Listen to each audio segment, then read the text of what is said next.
हाँ, तो बच्चों हम लोग मैग्नेटिक इफेक्ट ऑफ करंट पढ़ रहे थे। मैग्नेटिक इफेक्ट ऑफ करंट में हमने एम्पियर सर्किटल लॉ किया था और उसकी काफ़ी सारी एप्लीकेशन की थी। ठीक है, अब दो छोटी छोटी एप्लीकेशंस और हैं, वो मैं आपको करा दूँ। वो आपके क्या बोर्ड में आती हैं, है ना, तो वो मैं बता देता हूँ क्योंकि वो बोर्ड का बहुत ही कॉमन क्वेश्चन है, स्कूल में भी आएगा, बोर्ड में भी आएगा, राइट। तो देखिए मैं कर रहा हूँ। सबसे पहले बात मैं करूँगा सोलेनोइड। देखिए सोलेनोइड क्या है ना। देखिए सोलेनोइड जो है वो बड़ा सिंपल सी चीज़ है। आप एक रबर का पाइप लो, रबर का पाइप होता है ना लंबा सारा, तो रबर के पाइप पर आप तार लपेट दो। जब आप एक रबर के पाइप पर बहुत सारे तार लपेट, मतलब एक तार लेकर के काफ़ी सारे लपेटे लगा दो, तो वो सोलेनोइड बन जाती है। तो सोलेनोइड बड़ी सिंपल सी चीज़ है। आप एक रबर का पाइप लीजिए और उस रबर के पाइप पर तार लपेट दीजिए। रबर के पाइप पर क्या लपेट दे रहे हैं? तार लपेट दे रहे हैं। तार लपेट दिया जी, तार लपेटो जी, रबर के पाइप पर तार लपेटो जी। तार लपेट दिया। अब देखिए इसके अंदर हम कोई करंट फ्लो कर देते हैं, है ना।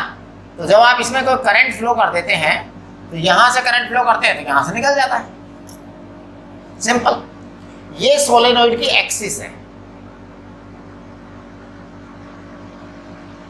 ना। सोलेनोइड का कंसेप्ट क्या है कि radius is very very less than length. ये सोलेनोइड का कंसेप्ट है।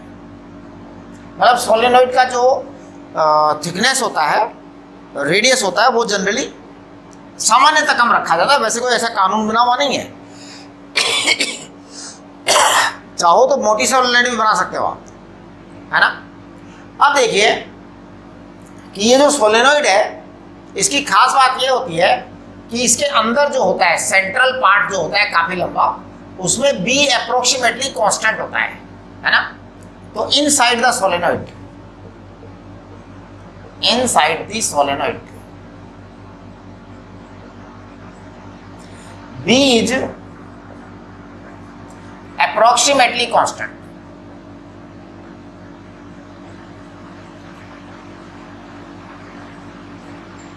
एक्चुअली इसके पीछे कारण बड़ा सिंपल सा है, बड़ा सिंपल सा कारण है। मैं बताऊं क्या है कि अगर आप इस सोलेनोइड को क्रॉस सेक्शन बनाओ तो एक आपको सर्कल नजर आएगा। क्रॉस सेक्शन बनाओ तो सर्कल नजर आएगा। अब सर्कल में क्या होता है, जैसे मान लो ये सर्कल है, ये सेंटर है, तो सेंटर की डिस्टेंस इस सर्कल के हर पॉइंट से इक्वल होती है ना। यानी कि ये कहिए कि इस सर्कल का हर पॉइंट सेंटर से इक्वल डिस्टेंस पर होता है। अब अगर मैं इस सेंटर से थोड़ा सा इधर जाऊं, यहां पहुंचूं, तो मैं इसके पास पहुंचूंगा लेकिन उससे दूर पहुंच जाऊंगा। अगर मैं थोड़ा और जाऊं पास में तो मैं इसके बहुत पास आ जाऊंगा, उससे थोड़ा दूर चला जाऊंगा। कुल मिलाकर के क्या होगा कि इसके कारण जितना मैग्नेटिक फील्ड में इंक्रीमेंट आएगा उतना उसके कारण कमी आ जाएगी। एक के कारण जितना बढ़ेगा उतना दूसरे कारण घट जाएगा। Approximate, not correct, not correct. तो ये अप्रोक्सीमेटली क्या रह जाता है? यूनिफॉर्म हो जाता है। अब देखिए आपके जो एग्जाम में क्वेश्चन आता है वो क्या आता है, calculate the magnetic field inside a solenoid, inside a long solenoid, ये आता है। फाइनाइट सोलेनोइड का क्वेश्चन आपके बोर्ड में नहीं आता है, लॉन्ग सोलेनोइड का आता है। इसका मतलब लंबाई काफी ज्यादा होती है ना। तो देखिए टू सॉल्व दिस क्वेश्चन, है ना, इफ, देखिए क्या करेंगे आप, क्वेश्चन क्या है एक बार क्वेश्चन वापस सुन लीजिए। Deduce the expression for the magnetic field intensity inside a solenoid of, inside a long solenoid, inside a long solenoid, ऐसा क्वेश्चन आता है। तो देखिए if capital N is total number of turns, ऐसे आपको करना है बोर्ड में। If capital N is total number of turns, capital L is length, then n is turn density. n is turn density. Just a moment please. yes, turn density होती है per unit length में turn, n/n, ये turn density हुई। अब देखिए, to deduce B by using Amperian law, Ampere circuital law, to find B by using Ampere circuital law,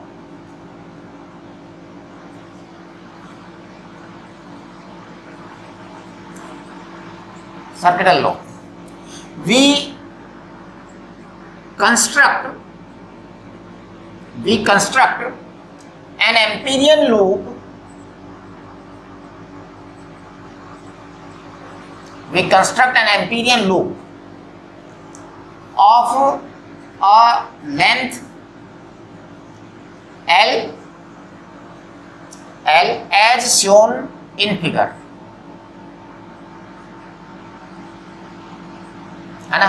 तो ध्यान दीजिए, मैं यहां पर ले रहा हूं एक एम्पीरियन लूप बना रहा हूं, यहां से स्टार्ट कर रहा हूं बनाना।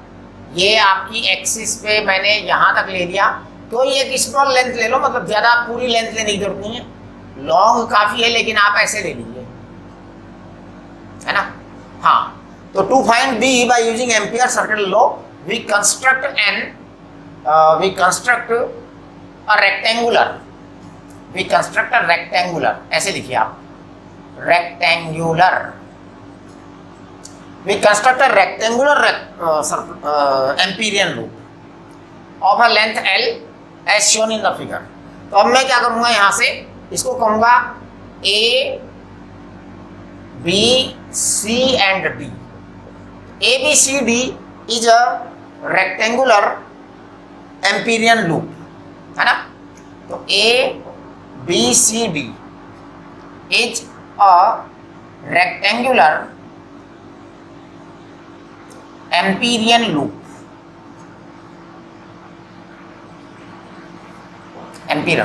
देखिए नाउ CD है ना। मैं एक मिनट, चलो मैं इसको बना ही देता हूं। एज पर एम्पियर्स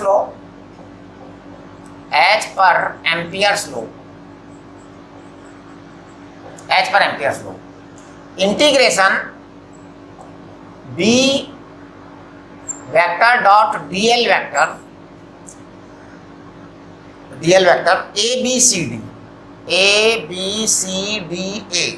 ये मैं यहाँ पे इंटीग्रेशन के नीचे लिख दे रहा हूँ ABCD, क्योंकि वही लूप है हमारा। इसके अंदर कितना करंट आएगा जी, बताना। मैं बताऊं, आपकी करंट डेंसिटी n है और आपकी लेंथ स्मॉल l ली है आपने, स्मॉल l ली है, तो टोटल नंबर ऑफ टर्न्स कितने आएंगे, n × l, और करंट कितना है, I। ये जो करंट है वो इतनी बार अंदर से गुजरा, तो जो सिग्मा I है उसकी वैल्यू ये आई। ध्यान दो, I करंट पास हुआ, तो इतनी दूरी में टर्न कितने हैं, n × l, क्योंकि हमने स्मॉल l लेंथ ली है, करेक्ट। अब मैं इसको रीराइट कर रहा हूँ यहाँ पे, इसी चीज को वापस से दोबारा लिख रहा हूँ मैं, आप देखना। B vector dot dl plus B vector dot dl plus integration B vector dot dl plus integration B vector dot dl equal to, sorry यहाँ पे म्यू नॉट भी आएगा, क्या आएगा यहाँ पे, म्यू नॉट भी आएगा। तो mu naught n l i ये आया। तो ये जो चीज है ना, इसको मैं रीराइट कर रहा हूँ, एकदम ऐसा कैसा लिख दे रहा हूं मैं, आप देखना, लेकिन लिखने में थोड़ा सा अंतर आ गया। AB, BC, CD और DA, मतलब ये जो पूरा का पूरा एम्पीरियन लूप का इंटीग्रेशन जो किया जा रहा था, इसके मैंने 4 टुकड़े कर दिए। क्या कर दिए, 4 टुकड़े कर दिए। अब मैं आपको बताना चाहता हूं कि जो ये होती है ना सोलेनॉइड, इसके बाहर मैग्नेटिक फील्ड 0 होता है, उसके पीछे कारण होता है बड़ा सिंपल सा, अगर आप समझेंगे तो 1 मिनट में कारण समझ में आ जाएगा। तो outside the solenoid the B is 0।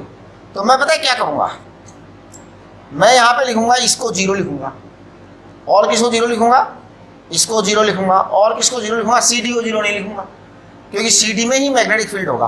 तो CD को मैं लिखूंगा BDL cos 0 CD प्लस इसको 0 लिखूंगा और इसको लिखूंगा म्यू नॉट NIL, ये आएगा इसका।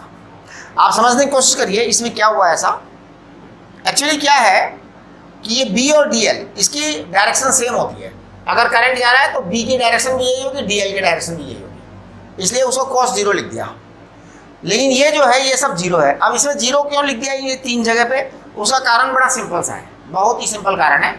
अगर मान लो कोई करंट ऐसे जा रहा है और ये रेडियस भी ज़्यादा बड़ी नहीं है, तो समझिए क्या होगा इस पॉइंट पर क्या होगा, एक का करंट की डायरेक्शन अगर मान लो यहाँ पर इस डायरेक्शन में है तो यहाँ पर इस डायरेक्शन में होगा। यानी कि अगर मैं इस सर्कल के 2 टुकड़े कर दूँ ऐसे, एक करंट यहाँ लूँ, एक करंट यहाँ लूँ, तो इस करंट के कारण जो मैग्नेटिक फील्ड की डायरेक्शन यहाँ होगी वो उस करंट के कारण अपोजिट होगी, तो नेट मिलाकर के 0 आ जाता है।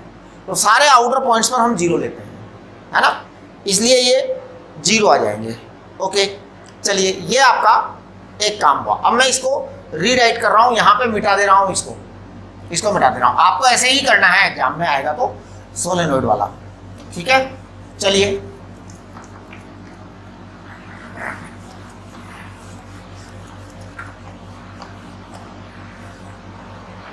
Yes please. तो देखो ये आपका था BDL cos 0 यानी कि 1, है ना, और CD it is equal to mu naught NIL। अब मैं इसको लिख रहा हूँ, B को आउट ले रहा हूँ क्योंकि कांस्टेंट है, DL को लिख दे रहा हूँ L, ये आ जाएगा म्यू नॉट NIL। तो B इक्वल टू आ जाएगा mu not NI, mu naught NI। अगर आप लिखना चाहते हैं तो इसको आप ऐसे लिख सकते हैं, mu naught capital N I upon L, ये लिख सकते हैं आप। अब ध्यान दीजिए, ये जो है आपका B का जो वैल्यू आया है ये एक सोलेनोइड के इनसाइड आ गया, but it has been observed, इसको मिटा दे रहा हूं मैं, ये सोलेनोइड इनसाइड आया, but it has been observed that magnetic field is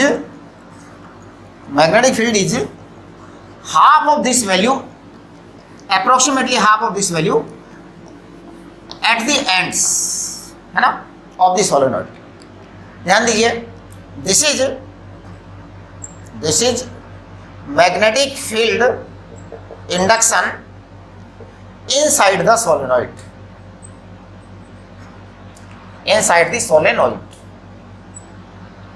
solenoid, but it has been observed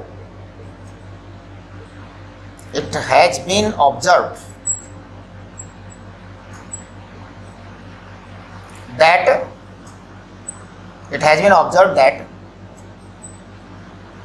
value of B at the ends of the solenoid,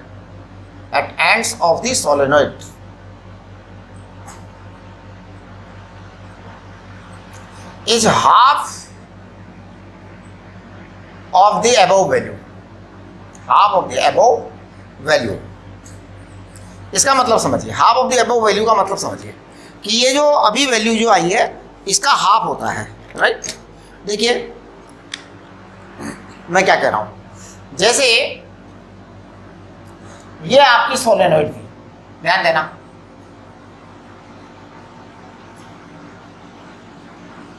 तो आपको मैं बताऊं कि ये जो जगह है ना, यहाँ पर B की वैल्यू कांस्टेंट है, और वो कितनी है B की वैल्यू? B की वैल्यू है म्यू नॉट स्मॉल NI, है ना। लेकिन जब एंड्स पर हम आ जाते हैं, तो ये वैल्यू अप्रोक्सीमेटली आधी हो जाती है। B एंड्स ये होता है mu naught NI upon 2, approx, not correct. देखिए इसका ग्राफ अगर बनाते हैं तो ये ग्राफ ऐसा बनता है। ये सब चीजें जो है ना आपसे बोर्ड में पूछी जाएंगी, बोर्ड में ग्राफ भी पूछा जाता है। तो आपको पता है कैसा ग्राफ बनाना है, आपको यहाँ पर मैक्सिमम लेना है और मैक्सिमम ले करके काफ़ी दूरी तक ये कांस्टेंट रहेगा, नियर द एंड्स आकर के ये यहाँ पर आधा हो जाएगा, राइट। बस ये ग्राफ का यहीं पर एंड हो जाएगा, नियर द एंड्स के पास में आकर के ये वहाँ का आधा हो जाएगा, मतलब वहाँ जितना था उसका आधा होगा। यहाँ पे अगर B मैक्सिमम था, B0 था, तो यहाँ पे B0/2 आएगा, ये आपका ग्राफ आएगा, राइट। ये सोलेनोइड की बात हुई, करेक्ट। ये जो सोलेनोइड की बात हुई ये बोर्ड पर्पज से हो गई। किस पर्पज से हो गई? बोर्ड पर्पज से। बोर्ड में आपके पास इतना ही आएगा, है ना, आपके एनसीईआरटी में बस यही है, ये बोर्ड पर्पज से बात हो गई। अब हम चलते हैं थोड़ा सा कंपटीशन लेवल पर कि कंपटीशन में सोलेनोइड की अगर चीज़ें आएंगी तो वो कैसे आएंगी। तो मैं आपको 2 सवाल देता हूँ, मुझे पक्का उम्मीद है कि बहुत सारे बच्चे इन दोनों सवालों को कर लेंगे, राइट। और अगर आप लोग कर लेंगे तो मुझे अच्छा लगेगा, बाकी मैं जूम सेशन में करवा ही दूंगा। ये बोर्ड वाला काम कंप्लीट हो गया। बोर्ड में आपके आएगा तो आपको ऐसे ही करना है। कैसे करना है? बोर्ड में अगर सोलेनोइड आता है तो बड़ा सिंपल सा है, एक लॉन्ग सोलेनोइड है, आपको उस सोलेनोइड से एक छोटा सा पीस स्मॉल एल लेंथ का लेना है और स्मॉल एल लेंथ की सोलेनोइड में से एक रेक्टेंगुलर लूप ऐसे बना देना है। रेक्टेंगुलर लूप में क्या होगा कि एक साइड रेक्टेंगल की सोलेनोइड के अंदर होगी और 3 साइड सोलेनोइड से बाहर होंगी। जो रेक्टेंगल की 3 साइड सोलेनोइड से बाहर होंगी उस पर कोई मैग्नेटिक फील्ड नहीं होगा, जो सोलेनोइड के अंदर होगी वो मैग्नेटिक फील्ड होगा। आप जब बोर्ड में लिखें इस सवाल का आंसर, आप यहाँ साइड में ऐसे ब्रैकेट लगा के लिख सकते हैं कि for outside point B is 0 because at all these points we have 2 approximately equal and opposite magnetic fields and hence result is coming 0। ऐसे आप साइड में लिख सकते हो, उससे वो टीचर खुश हो जाएगा जो कॉपी चेक करेगा थोड़ा सा, और बाकी आप जो है कर लीजिए इसको। चलिए, अब ये चीज़ हो गई। मैं कह रहा था कि कंपटीशन पर्पज से मैं आपको एक छोटा सा सवाल देता हूँ। देखिए, मैंने आपको एक चीज़ पढ़ाई थी, उसे मैं रिकॉल कर देता हूँ आपकी मेमोरी। मैंने आपको पढ़ाया था B = μ0 N/2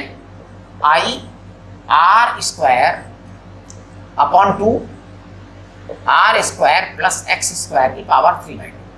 ये बताइए, ये चीज़ किसके लिए पढ़ाई थी? एक सर्कुलर करंट कैरिंग कॉइल के लिए x डिस्टेंस पर on the axis magnetic field intensity थी, ठीक है? बिल्कुल।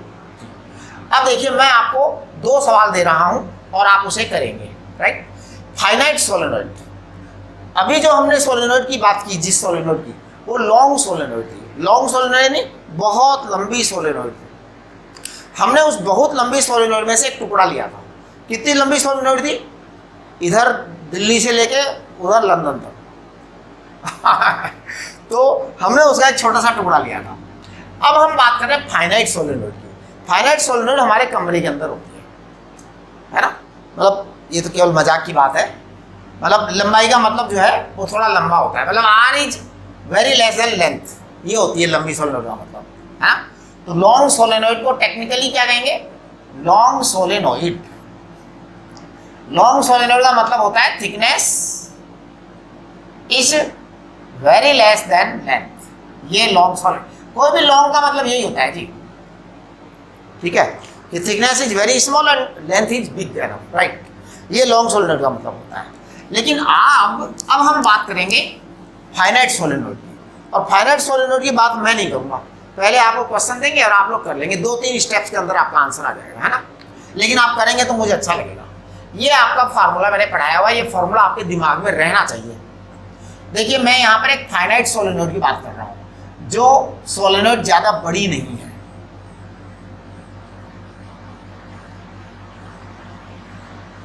ठीक है जी।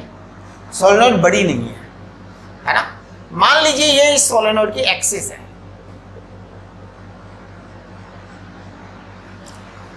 इस सोलेनोइड के अंदर I करंट बह रहा है ना।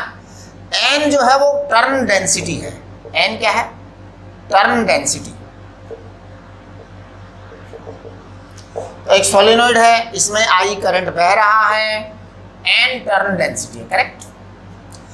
एक पॉइंट है यहाँ पर, एक पॉइंट है यहाँ पर, इस पॉइंट पर मेरे को b की वैल्यू निकालनी है ना। This point is named as p point, right. तो we want b at point p, हमें p पॉइंट पर b की वैल्यू चाहिए, करेक्ट। अब देखिए हो क्या रहा है, हो ये रहा है कि इस p पॉइंट से मैंने यहाँ पर एक ऐसे एक्सिस के परपेंडिकुलर लाइन ड्रॉ कर दी। ये परपेंडिकुलर लाइन यहाँ आकर इस सोलेनोइड को क्या करती है, इंटरसेक्ट करती है। ये वाली परपेंडिकुलर लाइन यहाँ आकर इस सोलेनोइड को क्या करती है, इंटरसेक्ट करती है।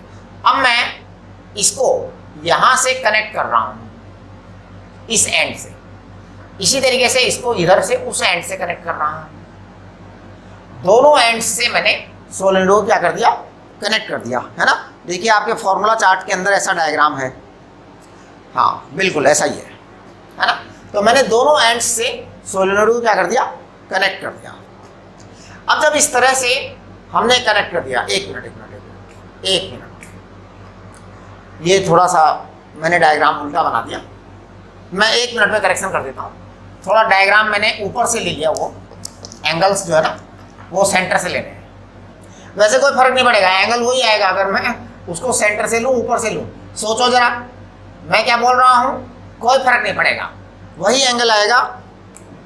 मैंने अभी जो डायग्राम बनाया उसमें कुछ भी गड़बड़ नहीं हुआ था, लेकिन फिर भी चलो कोई बात नहीं। इधर देखो,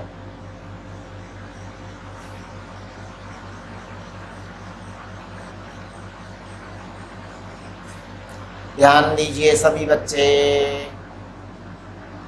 ये आपका एक पॉइंट था जहां पर मुझे मैग्नेटिक फील्ड इंटेंसिटी पता करनी है, P पॉइंट था, करेक्ट। यहां से मैंने एक ऐसे परपेंडिकुलर ड्रॉप कर दिया, तो यहां पर एक पॉइंट क्रॉस सेक्शन आ गया, करेक्ट।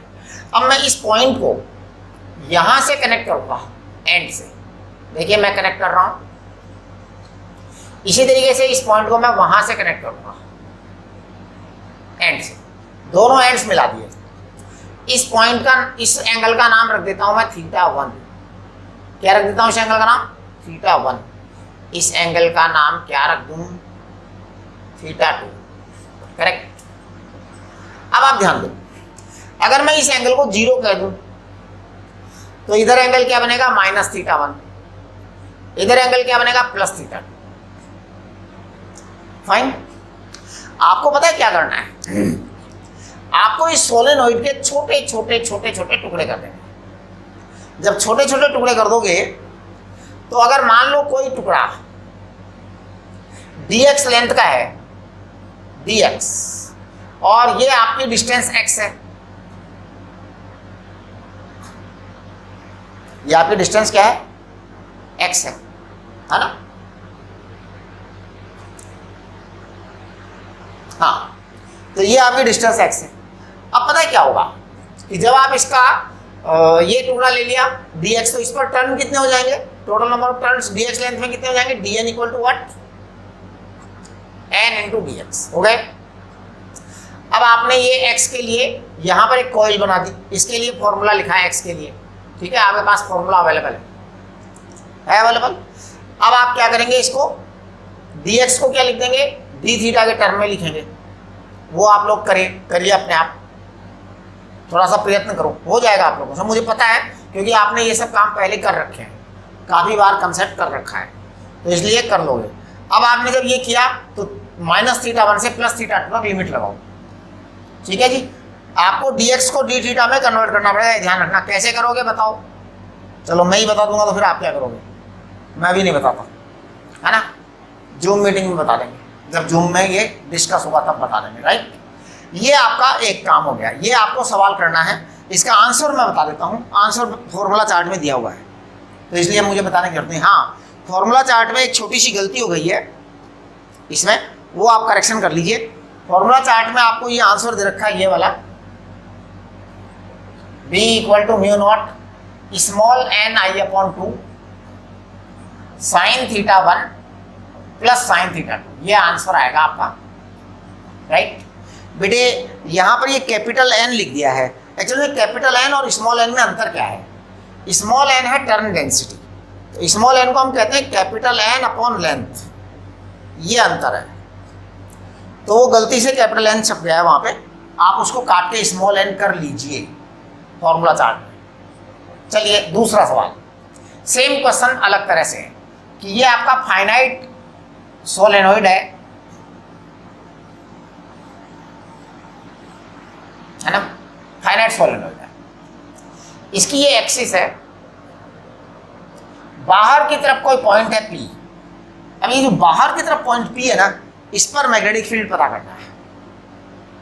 अब देखिए क्या होगा, कुछ नहीं, बड़ा सिंपल सा काम है। आप क्या करें, ये जो P पॉइंट है इसको एक बार इस एंड से कनेक्ट करें।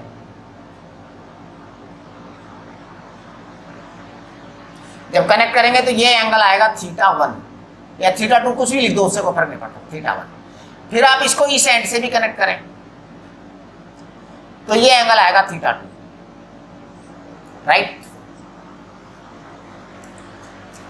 ओके, अब जो आपका आंसर आएगा ना, ये आंसर जो है, अब देखो क्या करना है आपको, फिर से वही कार्यक्रम करना है।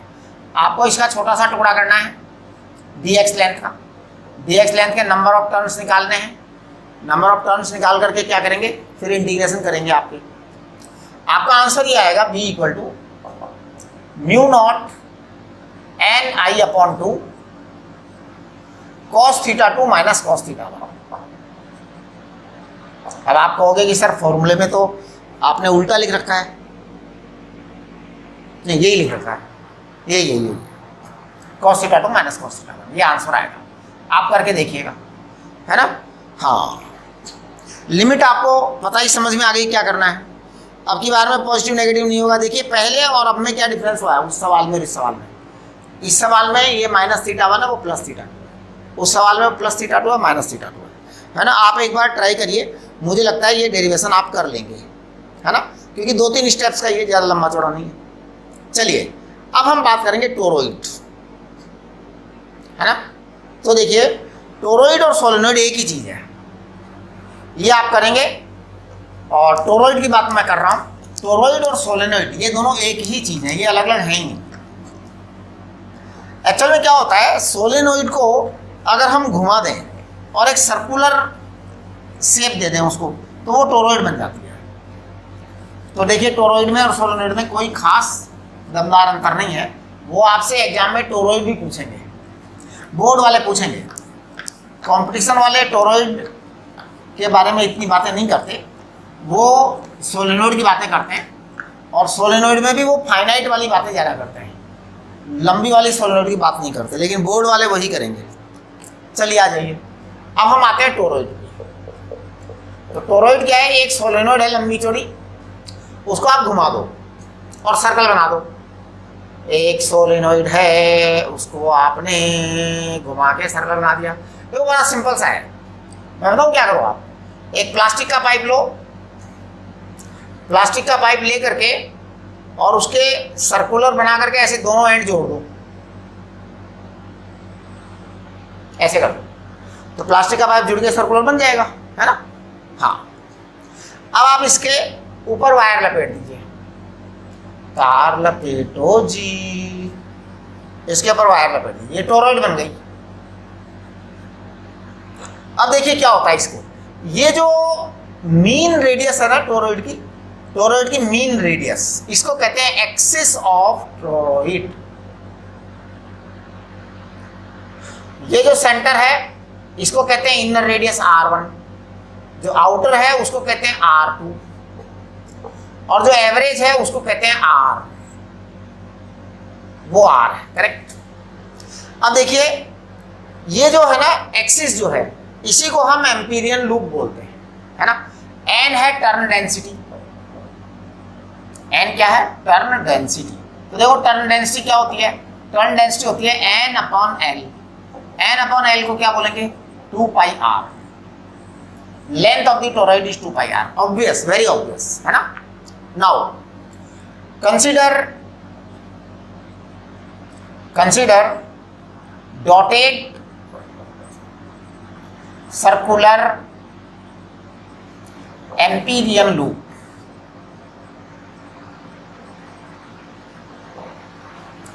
डॉटेड सर्कुलर एम्पीरियन लूप, है ना।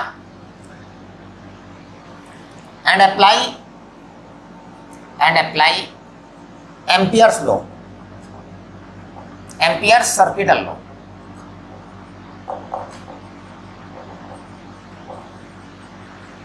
एम्पियर सर्किटल लॉ, तो देखिए क्या आएगा। एम्पियर सर्किटल लॉ क्या है, D vector dot D L it is equal to mu not an into आई। आई इसमें करंट होगा, हम करंट जरूर बहाएंगे, करंट बहाए बगैर तो मजा ही नहीं आएगा, करंट जाएगा और जाएगा, राइट। म्यू नॉट एन आई। अब ध्यान दो, म्यू नॉट एन आई को हम क्या लिखेंगे, सॉरी म्यू नॉट, हाँ कैपिटल एन आई है, बिल्कुल सही है। अब देखिए इसको मैं बी को बाहर निकाल देता हूँ और या एक काम करो, एक स्टेप और लिख दो छोटा सा। ये बोर्ड वाले क्या है, इन चीज़ों पर ज़्यादा ध्यान देते हैं, जितना ज़्यादा लिखो अच्छा होता है ना। कंपटीशन में जितना कम लिखो उतना अच्छा होता है।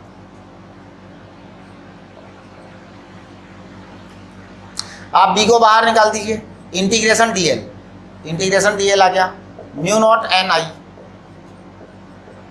अब देखिए आगे का बात कर रहा हूँ मैं, आगे का बात कर रहा हूँ। बी आपका है ही integration D L, integration D L पूरे सर्कल का आएगा साहब, पूरे सर्कल का आएगा, तो वो 2 पाई आर होता है।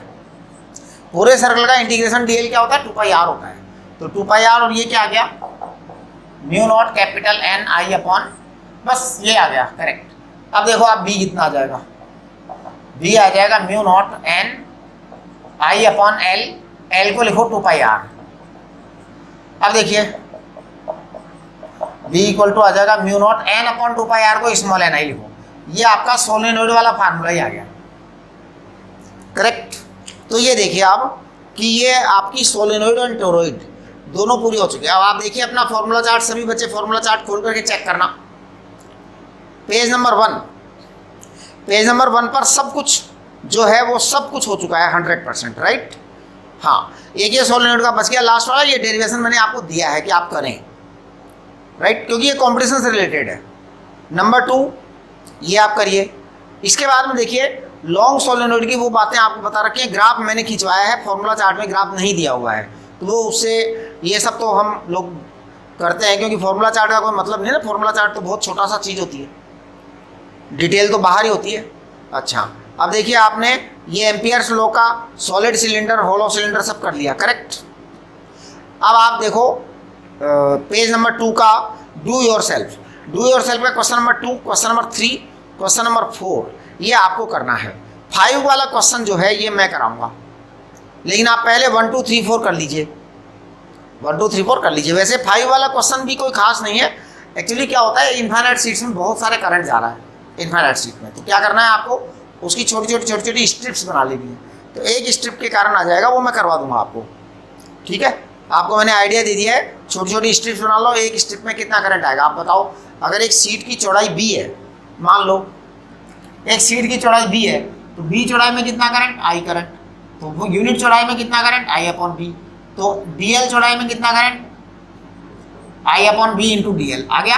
अब आप ये जो di है ये di है, तो di के लिए आप b की वैल्यू निकालिए और उसके बाद उसको इंटीग्रेट कर दीजिए, कहाँ से कहाँ तक, -L/2 से +L/2 तक, you will get your answer. मतलब सॉरी -B/2 से +B/2, वो मैं आपको करा दूंगा, आपको आइडिया दे दिया है, आप कर सकते हैं चाहें तो, ठीक है। चलिए नेक्स्ट, इसके बाद में force on moving charge and magnetic field. तो force and moving charge and magnetic field, इसको आप एक बार ऐसा करो, रीडिंग लगा लो इसकी, है ना। हाँ, रीडिंग लगा लीजिए, उसके बाद में मैं कराता हूँ, एक बार रीडिंग लगा लो, ठीक। चलिए आज के लिए इतना ही काफ़ी है।